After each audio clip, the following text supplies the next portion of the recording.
Because of the difficulty of capturing extreme perspective angles, and this happens particularly when the viewing position is very low down, as in this case, or very high up looking down, it can be hard to really get those angles as high, as extreme as they need to be. So because of this, it makes these extreme perspective angles a great subject for drawing exercises, for quick drawings, quick sketches, where our focus isn't on a completed drawing. In fact, we have no intention of doing that, but where we're working at really nailing those angles, getting those extreme angles correct, and in the process, learning what it feels like, what it looks like, and what the process is that I need to follow to get accuracy in those angles. So in this example, this stone cottage that you may have seen in numerous other videos, it's the subject that just keeps on giving. You'll see me working really hard at getting these angles correct, these extreme perspective angles. And let me tell you, although this is an exercise that you're looking at, I actually did an exercise of the exercise before I started, and I had to work really hard and make a number of adjustments to my first take on what these angles that I saw in the photo would actually look like on my paper. It's not an obvious thing. Angles can look okay on my paper when I've drawn them without the rest of the building. And see, that's the problem. When we make the first angle lines, we don't have the rest of the building as context to help give us a stronger sense of exactly what angles we've drawn. And so because of this, I need to spend more and more time checking those extreme angles before I commit a line, or I have to be so confident that my line is almost right that I can just make a slight correction. When we don't get these extreme angles correct, what we end up doing is we change the position, we change the viewing position of this object in this part of the object. Because we have those extreme angles because we're looking at it from very low down. Now, if I don't capture those extreme angles, my building can still look okay in this part, but it's going to look like I'm viewing it from higher up. The real problem comes because when I do other parts of the building, because buildings are large objects and so they usually stretch over quite a part of the drawing, if we're seeing them from close up certainly, that other parts of the drawing where the angles aren't as extreme, I draw them with the same perspective angles that we have in the reference. So what I've done now is I've drawn two parts of the building as if we're viewing it from different positions. And this is when our buildings start to look not quite right. And this is why it's so important that we learn to get the extreme angles correct, particularly if we like drawing scenes with extreme perspective. Because extreme perspective certainly introduces a lot of drama, a lot of visual drama, because they provide high contrast. And that always grabs attention and is interesting. Now we need to pay just as much attention for the perspective angles at the base. Now, can you find eye level in this drawing? Eye level is where we have a horizontal line going across the whole scene. And in this case, there is actually no line in our architecture that provides that horizontal line.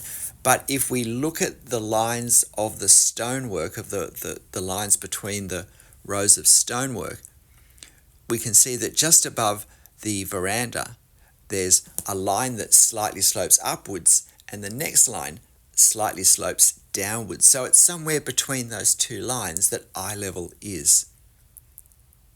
And so our bottom line is not going to angle at nearly the same angle as our top angle line. But it's still important we get that angle correct. Because again, if we don't, it's going to start to mess up the combination of angles that consistently will work together visually to give us a realistic look of a building that's looking the way it should look all over from this one low down viewing position. Notice with that left-hand wall, I did that black line across the width at the very start on my reference. And that's because it's very hard to get an accurate width of a wall if we follow the diagonal line down, the perspective angle that we're actually drawing, in this case, the top of the wall and where it joins the eave and then the gutter. It's very hard to go down that and get a width accurate. Well, it is for me. So what I do is I look at the width, I look at the straight across line, and then I try and work out where in my drawing is that, and I put a dot, and if I'm happy with that, when I look at it, I then start to make a bit of a mark there. So you'll see me doing my trick of sliding my pen back and forth. At one point I actually used a sheet of paper because the line got a bit long for my pen. We need to be aware that when we use a pen, that towards the end, which in effect means I'm trying to measure this angle with a bent ruler, which clearly is not going to give me the accuracy, which is the whole point of doing this. So aware of those limitations, sometimes a sheet of paper is better. It's just that I have a pen in my hand. Now, really work hard at getting these angles because remember, we're not really drawing the house. We're only drawing enough lines so that we can see whether we're getting the perspective angles correct. This took me 15 minutes in real-time drawing to do. So you're watching it a quarter fast again. So it's almost full speed. It just keeps it to 12 minutes rather than 15 minutes. And now I'm working the underneath section. Under the awning, we look up underneath, and so I'm doing the wood framing for that veranda, or probably more of a porch roofing.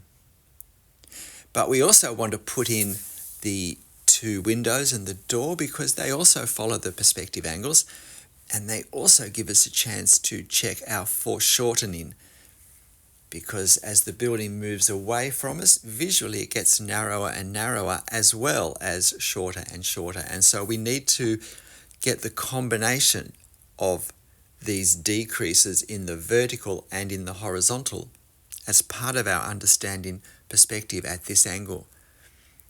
So again, I'm not going to start doing a finished drawing. The idea is that this is an exercise that I can do in a short period of time. And if I wasn't filming, I probably could have done this in 10 minutes because I wouldn't have been quite so cautious for a quick daily exercise drawing. But by just focusing on these extreme perspective angles, even for 5 or 10 minutes a day or several times a week, when I then go to do a drawing, my perspective angles are so much more likely to be correct or close to being correct, because I've been developing the skill of observing the reference and learning how that's going to look on my paper, and more importantly, learning how I need to move my arm, how I need to position my arm to do these extreme angles. I think a big reason why so often these extreme perspective angles are not correctly attained, it's as much because we actually have to sometimes rearrange our entire body's position to get them accurate, that we simply can't twist our arm and our hand around in the right place to draw this more extreme angle. And so I try to do it without having to get up and move physically. But in the end, the constraints of the position mean that I don't get the angle as high or as low as it should be. And our focus is on doing whatever we need to do to get the angle correct. That's when we start to learn what we need to do to get our angle correct. And then when I'm doing a drawing that might be taking me 60 or 90 minutes to do, it's not going to be spoiled by incorrect perspective, which is actually only a few minutes careful work once we've come to the understanding of what's involved for us to get that perspective correct. So these sorts of exercise are a tremendous investment in future drawings where you can then focus on other elements such as complex cross-hatching or trying to create a sense of depth. But getting the perspective correct is really a fundamental part of having a drawing look realistic. So if we don't nail that early on, we can have problems and really be investing a lot of time in other things that aren't going to look the way they could look because of a fundamental problem in our perspective. It really is worth making sure that we have this correct. And perhaps a good thing to do is to work out how good or not so accurate is your perspective. If you've got a drawing where you've still got the reference, tape them side by side so they don't move, much as I do when I draw for camera. Tape them side by side so they're horizontally lined up. And it doesn't matter if you've drawn it larger or smaller than the reference. That doesn't affect the angle. And then get a sheet of paper or a ruler if you want and slide it from one to the other, as I've been doing with my pen, and see how much the angles match up. And I suggest on at least one drawing, get a red pen and correct it so that you can see on your drawing just how much more accurate and probably more interesting it would have looked if you'd actually got those extreme angles correct.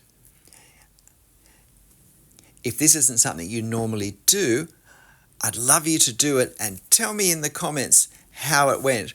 Were you surprised? Were you not surprised? Were you really encouraged by having pretty accurate angles? Or did you find that you reached a certain angle and then you really just kept them parallel after that rather than increasing each angle, that you did have that trouble with the extreme angles? So why not have a go doing this? G'day, I'm Stephen Travers. And if you found this interesting, please hit the like button. But in the end, however you tackle perspective, whatever you draw, and however your drawings look in the end, make sure you have fun. I'll see you next time. Bye.